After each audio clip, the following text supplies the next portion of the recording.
Hi friends, welcome back to Bosco Campus Vision. Today I am going to discuss the topic dynamic web pages in visual programming. In last video we discussed the static web pages. So adinte continuation aanu dynamic web page. Let's see how a web server processes dynamic web pages. So ഇതിലേക്ക് പോകുന്നതിന് മുന്നേ നമുക്ക് എന്താണ് dynamic web pages എന്നറിയണം. So ഏതൊരു web application നമ്മൾ എടുക്കുമ്പോഴും ഒന്നോ അതിലധികമോ വെബ് പേജുകൾ സ്റ്റാറ്റിക് അല്ലാത്തവ കാണും. അതായത് ഓരോ പ്രാവശ്യവും ഈ വെബ് പേജുകൾ ഡിസ്പ്ലേ ചെയ്യുമ്പോഴും അത് ചേഞ്ച് ആയിക്കൊണ്ടിരിക്കും. ഓക്കെ, നമ്മൾ സ്റ്റാറ്റിക്കിൻ്റെ കേസ് കൺസിഡർ ചെയ്തപ്പം ഡിസ്ക് സ്പേസിൽ സ്റ്റോർ ചെയ്തിരുന്ന ഫയലിനെ HTML ഫയലിനെ പോലെ പോയി റിട്രീവ് ചെയ്തുകൊണ്ടിരിക്കുന്നതിൽ നിന്നും വ്യത്യസ്തമായിട്ട് ഇവിടെ ചേഞ്ച് ആയിക്കൊണ്ടിരിക്കും. നമ്മുടെ ആപ്ലിക്കേഷൻ ജനറേറ്റ് ചെയ്യുന്നതിനനുസരിച്ച് ആ വെബ് പേജസ് ഡൈനാമിക്കലി ചേഞ്ച്ഡ് ആവും. സോ അങ്ങനെയുള്ള വെബ് പേജിനെയാണ് നമ്മൾ ഈ ഡൈനാമിക് വെബ് പേജസ് എന്ന് പറയുന്നത്. സോ ഈ സ്റ്റാറ്റിക് വെബ് പേജും ഡൈനാമിക് വെബ് പേജും നമ്മൾ കൺസിഡർ ചെയ്യുമ്പോൾ ഇവ തമ്മിലുള്ള വലിയൊരു വ്യത്യാസം എന്തെന്ന് പറഞ്ഞാൽ ഈ ഡൈനാമിക് വെബ് പേജസിൽ അല്ലെങ്കിൽ ഇതിനെ വെബ് ഫോംസ് ആയിട്ട് നമുക്ക് കൺസിഡർ ചെയ്യാം. നമ്മൾ ഈ സെഷൻ്റെയൊക്കെ പ്രീവിയസ് വീഡിയോസിൽ വെബ് ഫോംസ് എന്തായിരുന്നു കണ്ടായിരുന്നു. കാരണം യൂസറിന് ഇൻട്രാക്ട് ചെയ്യാൻ പറ്റുന്ന കൺട്രോൾസ്, സെർവർ കൺട്രോൾസ് ഉള്ളതിനെയാണ് നമ്മൾ ഈ വെബ് ഫോംസ് എന്ന് പറഞ്ഞിരുന്നത്. സോ അങ്ങനെ വെബ് ഫോംസ് അതായത് ഒന്നിലധികം സെർവർ കൺട്രോളുകൾ അടങ്ങിയിട്ടുള്ള പേജുകളായിരിക്കും ഈ ഡൈനാമിക് പേജ് എന്ന് പറയുന്നത്. അതായത് ലേബിൾസ്, ടെക്സ്റ്റ് ബോക്സ്, ബട്ടൺസ്, അതായത് യൂസർ ഇൻപുട്ട് അല്ലെങ്കിൽ യൂസർ ഇൻട്രാക്ഷൻ ഈസിയർ ആക്കുന്ന സെർവർ കൺട്രോൾസ് ഒന്നിലധികം ഉണ്ടാകുന്ന വെബ് ഫോംസ് അല്ലെങ്കിൽ ഈ വെബ് പേജസ് അടങ്ങിയ പേജസ് ആയിരിക്കും ഈ ഡൈനാമിക് വെബ് പേജസ് എന്ന് പറയുന്നത്. സോ ഈ കൺട്രോൾസ് വഴി യൂസറിന് ഈസി ആയിട്ട് ഈ ആപ്ലിക്കേഷനുമായിട്ട് ഇൻട്രാക്ട് ചെയ്യാൻ പറ്റും. ഓരോ പ്രാവശ്യവും ഈ കൺട്രോൾസ് വഴി കൊടുക്കുന്ന ഇൻഫർമേഷൻ അനുസരിച്ച് റിട്രീവ് ചെയ്ത് കിട്ടുന്ന പേജ് ചേഞ്ച് ആയിക്കൊണ്ടിരിക്കും. സോ അതാണ് ഈ ഡൈനാമിക് വെബ് പേജ് എന്ന് പറയുന്നത്. നമുക്ക് ഈ ഷോപ്പിംഗ് കാർട്ടിൻ്റെ ആപ്ലിക്കേഷനൊക്കെ നമുക്ക് ഈ ഡൈനാമിക് വെബ് പേജായിട്ട് കൺസിഡർ ചെയ്യാം. എല്ലാ പ്രാവശ്യവും യൂസർ കൊടുക്കുന്ന ഒരേ ഇൻപുട്ട് ആകണമെന്നില്ല. സോ ഓരോ പ്രാവശ്യവും യൂസർ കൊടുക്കുന്ന ഈ കൺട്രോൾസ് വഴി, സെർവർ കൺട്രോൾസ് വഴി കൊടുക്കുന്ന ഇൻപുട്ടിനനുസരിച്ച് റിട്രീവ് ചെയ്ത് കിട്ടുന്ന പേജിൽ വ്യത്യാസം വരും. So that is dynamic web pages. ഈ ഒരു ഫിഗറിൽ എങ്ങനെയാണ് ഈ ഡൈനാമിക് വെബ് പേജ് പ്രോസസ്സ് ചെയ്യുന്നതെന്ന് കാണിച്ചിരിക്കുക. സ്റ്റാറ്റിക് വെബ് പേജ് പോലെ തന്നെ നമ്മൾ ഇവിടെയും ഒരു ക്ലയൻറ്റ് സെർവർ കമ്മ്യൂണിക്കേഷനാണ് നടക്കുന്നത്. സോ ഇവിടെ ക്ലയൻറ്റ് ഏരിയയിൽ നിന്നും ബ്രൗസർ വഴി ഒരു HTTP റിക്വസ്റ്റ് പ്രൊവൈഡ് ചെയ്യുകയാണ്. Okay, so HTTP request web സെർവറിലേക്ക് കൊടുക്കുന്നു. സോ ആ റിക്വസ്റ്റിൽ നമുക്കറിയാം എന്തുണ്ടാവും, വെബ് പേജ് റിക്വസ്റ്റ് ചെയ്യുന്ന വെബ് പേജിൻ്റെ അഡ്രസ്സ് ഉണ്ടാവും. അതുപോലെ തന്നെ ബ്രൗസറിൻ്റെയും സെർവറിൻ്റെയൊക്കെ ഇൻഫോർമേഷൻസും അടങ്ങിയിരിക്കും. ഇവിടെയുള്ള വെബ് സെർവർ എന്ന് പറയുന്നത് ഇൻ്റർനെറ്റ് ഇൻഫോർമേഷൻ സർവീസ് വെബ് സെർവറാണ്. റിക്വസ്റ്റ് പാസ് ചെയ്യപ്പെടുന്നത് IIS വെബ് സെർവറിലേക്കാണ്.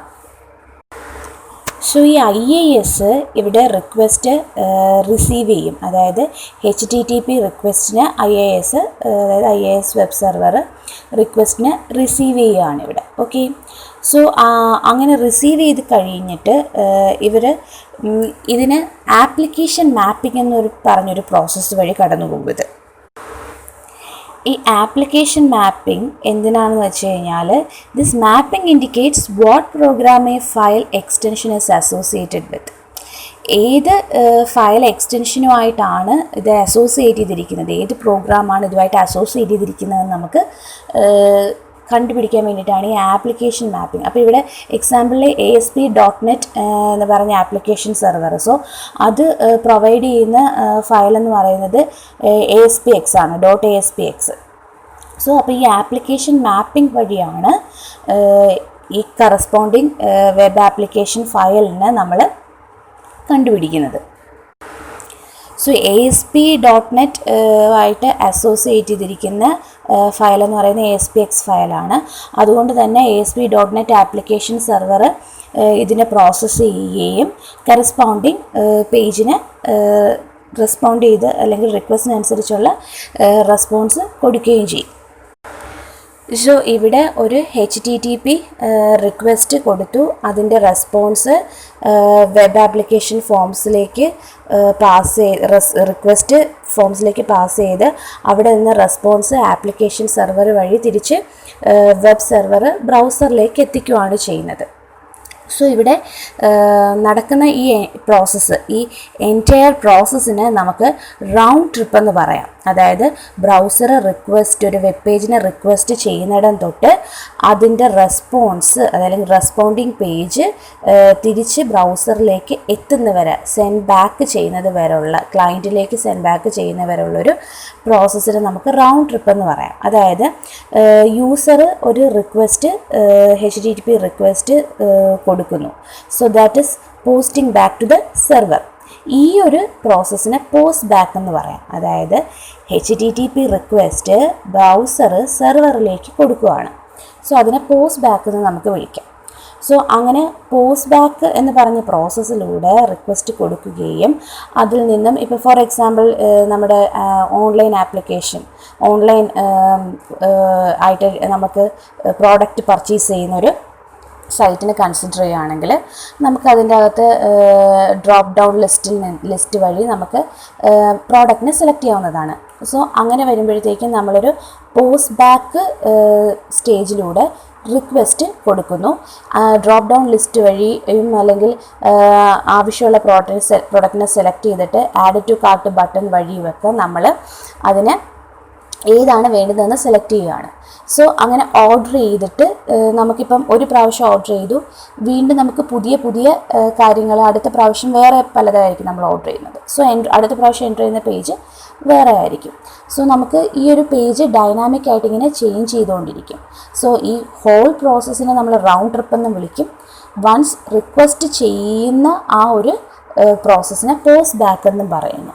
സോ ശരിക്കും ഇവിടെ നടക്കുന്ന ഓവറോൾ പ്രോസസ്സ് ഇതാണ്. ഡൈനാമിക് വെബ് പേജിൽ ക്ലയൻറ്റ് റിക്വസ്റ്റ് ചെയ്യുന്നു, സെർവർ തിരിച്ച് ഈ വെബ് ആപ്ലിക്കേഷൻ ഫോംസ് വഴി ആപ്ലിക്കേഷൻ സെർവർ അതിന് സെർവറിലേക്ക് കൊടുക്കുന്നു. സെർവർ അതിൻ്റെ റെസ്പോൺസ് തിരിച്ച് ബ്രൗസറിലേക്ക് പാസ് ചെയ്യുന്നു. HTTP റെസ്പോൺസ് വഴി. IIS ആണ് ഇവിടെ ഉപയോഗിക്കുന്ന വെബ് സെർവർ എന്ന് പറയുന്നത്. The URL for an ASP.NET dynamic web page. അപ്പോൾ നമ്മൾ ഈ ഒരു ഡൈനാമിക് വെബ് പേജിൻ്റെ കേസസിലും നമുക്ക് റിക്വസ്റ്റ് കൊടുക്കുന്നത് URLൻ്റെ ഫോമിലാണ്. ആ ഒരു URLൻ്റെ ഫോമാറ്റാണ് ഇവിടെ കിടക്കുന്നത്. നമ്മൾ സ്റ്റാറ്റിക് വെബ് പേജിൽ കണ്ടതുപോലെ തന്നെയാണ് ഇവിടെയും 3-4 പാർട്ട് ഇവിടെ ഉണ്ട്, നമുക്ക് കാണാൻ സാധിക്കും. First part is protocol, second is domain name, third is path and last is file name. അപ്പം പ്രോട്ടോകോൾ സൈലൻ്റ്ലി നോൺ ആണ്, നമുക്കറിയാം. HTTP നമ്മൾ കൊടുത്ത വെബ്സൈറ്റിൻ്റെ അഡ്രസ്സാണ്. അവിടെ ഇപ്പം എക്സാമ്പിൾ microsoft.com എന്ന് നടക്കുവാണ്. പിന്നെ അതിൻ്റെ പാത്താണ് express/product എന്ന് പറഞ്ഞ് കൊടുത്തിരിക്കുന്നത്. എവിടെയാണ് ആ ഡിസ്കിൽ കിടക്കുന്നതെന്നുള്ളതിൻ്റെ പാത്ത്. ആൻഡ് നമുക്ക് അതിൻ്റെ ഫയൽ നെയിം, അതിലെവിടെയാണ് ആ ഉള്ളതെന്നുള്ള പാത്ത് സ്പെസിഫൈ ചെയ്തതിന് ശേഷമുള്ള ഫയൽ നെയിം, ആ ഫയലിൻ്റെ നെയിമാണ് default.aspx retrieve ചെയ്ത് തരുന്നത്. So this is the URL for ASP.NET web page. A dynamic web page is an HTML document that is generated by a web form. The web page changes according to information that is sent to the web form by the browser. So ഒരു dynamic web page എന്ന് പറയുമ്പോഴത്തേക്കും web form വഴി generate ചെയ്യുന്ന document ആണ്. അത് എപ്പോഴും ബ്രൗസറിൽ നിന്നും നമ്മൾ കൊടുക്കുന്ന ഇൻഫർമേഷൻ അനുസരിച്ച് ആ വെബ് പേജ് ചേഞ്ച് ആയിക്കൊണ്ടിരിക്കും. When a web server receives a request for a dynamic web page, it looks up the extension of the requested file in a list of application mappings to find out which application server should process the request. If the file extension is ASPX, the request is passed on to the ASP.NET for processing. So നമ്മൾ പറഞ്ഞു request receive ചെയ്ത് കഴിഞ്ഞ് കഴിഞ്ഞാൽ, dynamic web പേജിന് വേണ്ടിയിട്ടുള്ള request receive ചെയ്ത് കഴിഞ്ഞാൽ അവരതിൻ്റെ extension നോക്കും. Requested ഫയലിൻ്റെ extension നോക്കിയിട്ട് ഏത് സെർവറാണ് ഇതിനെ പ്രോസസ്സ് ചെയ്യുന്നതെന്നുള്ളത് കണ്ടുപിടിക്കും. സോ ആ പ്രോസസ്സിന് വേണ്ടിയിട്ടാണ് ആപ്ലിക്കേഷൻ മാപ്പിംഗ് എന്ന് പറഞ്ഞൊരു കോൺസെപ്റ്റ് നമ്മൾ യൂസ് ചെയ്യുന്നത്. To find out which application server should process the request. അപ്പോൾ നമുക്ക് ഈ നെയിമിൽ നിന്നും, അതായത് വെബ് അഡ്രസ്സിൽ നിന്നും നമുക്ക് കിട്ടും ഏത് ആപ്ലിക്കേഷനാണ് ഇതിനെ പ്രോസസ്സ് ചെയ്യുന്നത്. സോ അതിലെ എക്സ്റ്റൻഷൻ ASP.X ആണെന്നുണ്ടെങ്കിൽ നോർമലി അതിനെ ASP.NET ആപ്ലിക്കേഷനിലേക്ക് പാസ് ചെയ്തിട്ട് അവിടെ സെർവർ പ്രോസസ്സ് ചെയ്യും. അപ്പോൾ ഈ വെബ് സെർവർ ഏത് സെർവർ എക്സ്റ്റൻഷൻ ആണ് എന്ന്, അല്ലെങ്കിൽ ഫയൽ എക്സ്റ്റൻഷൻ ആണ് എന്ന് ചെക്ക് ചെയ്തിട്ടാണ് അതിൻ്റെ കറസ്പോണ്ടിങ് ആപ്ലിക്കേഷൻ സെർവറിലേക്ക് അതിനെ പാസ് ചെയ്ത് പ്രോസസ്സ് ചെയ്യുന്നത്. ഇവിടെ ഫിഗറിൽ നമ്മൾ കണ്ടതാണ് ASP.X എക്സ്റ്റൻഷൻ ആയതുകൊണ്ട് തന്നെ അത് ആദ്യം പോയി ചെക്ക് ചെയ്യുന്നു. ചെക്ക് ചെയ്തിട്ട് അതാണെന്ന് കണ്ടു കഴിയുമ്പോൾ അതിനെ തിരിച്ച് ASP.NETൻ്റെ ആപ്ലിക്കേഷൻ സെർവറിലേക്ക് പാസ് ചെയ്യുകയാണ് ചെയ്യുന്നത്. സോ ഈ പ്രോസസ്സ് നടക്കുന്നത് ആപ്ലിക്കേഷൻ മാപ്പിംഗ് എന്ന് പറഞ്ഞ ഒരു ടെക്നിക്ക് വഴിയാണ്. നമ്മളിവിടെ ഇതിൻ്റെ എക്സ്റ്റൻഷനെ കണ്ടുപിടിച്ച് അതിൻ്റെ കറസ്പോണ്ടിങ് സെർവറിലേക്ക് അതിനെ പാസ് ചെയ്യുന്നു. അത് തിരിച്ച് വെബ് സെർവറിലേക്ക്, IIS വെബ് സെർവറിലേക്ക് കൊടുക്കുന്നു. അവിടെ നിന്നും HTTP റെസ്പോൺസ് രൂപത്തിലാണ് ബ്രൗസറിലേക്ക് പോകുന്നത്.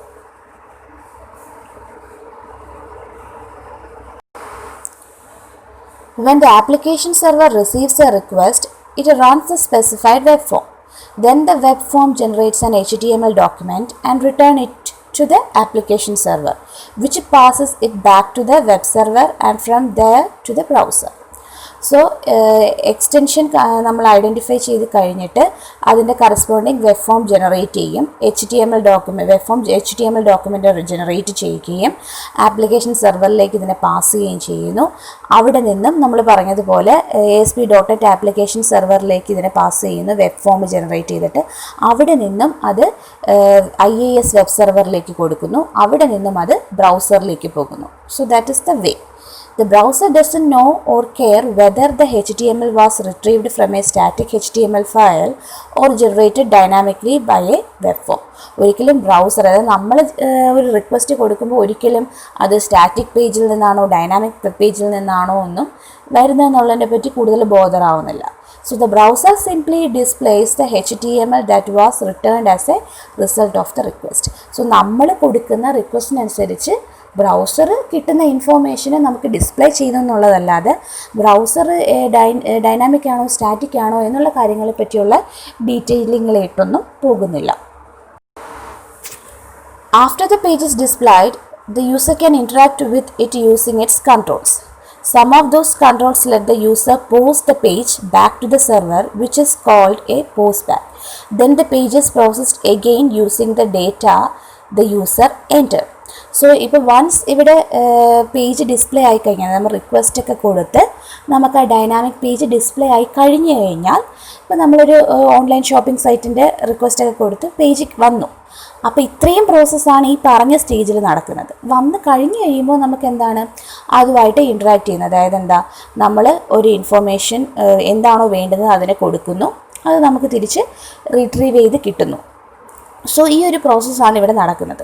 സോ വൺസ് ഈ യൂസർ റിക്വസ്റ്റ് കൊടുക്കുന്ന ആ ഒരു പ്രോസസ്സിനെയാണ് പോസ്റ്റ് ബാക്ക് എന്ന് പറയുന്നത്. User post the page back to the server. So that is called post back. And the process that begins with the user requesting a web page and ends with the server ending a response back to the client is called a round trip.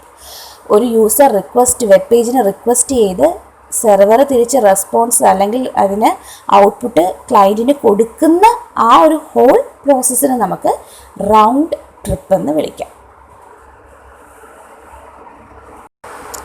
പക്ഷെ പലപ്പോഴും നമ്മൾ ഈ URL കൊടുക്കുന്ന സമയത്ത് ചിലപ്പോൾ നമ്മൾ അവിടുത്തെ file names വിട്ടുപോകാറുണ്ട് കൊടുക്കാനായിട്ട്. സോ അങ്ങനെ വരുന്ന സ്റ്റേജിൽ ഡിഫോൾട്ടായിട്ട് ഈ IIS തന്നെ ആ ഫയൽ നെയിം സ്പെസിഫൈ ചെയ്യും. അതായത് നമ്മളിപ്പോൾ നോർമലി ഒരു സൈറ്റിൻ്റെയൊക്കെ അഡ്രസ്സ് കൊടുക്കുമ്പോൾ ജസ്റ്റ് എന്ത് മാത്രമേ കൊടുക്കുള്ളൂ, ഡൊമൈൻ നെയിം മാത്രമേ കൊടുക്കത്തുള്ളൂ.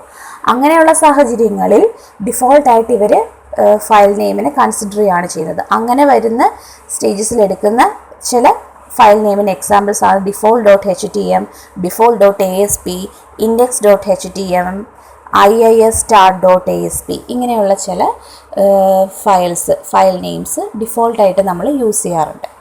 സോ നമ്മൾ ഇന്നത്തെ സെഷനിൽ കണ്ടത് ഡൈനാമിക് വെബ് പേജ് എങ്ങനെ വർക്ക് ചെയ്യുമെന്നാണ്. അപ്പോൾ നമ്മൾ കണ്ടു ബ്രൗസർ വഴി HTTP റിക്വസ്റ്റ് സെർവറിലേക്ക് എത്തുന്നു.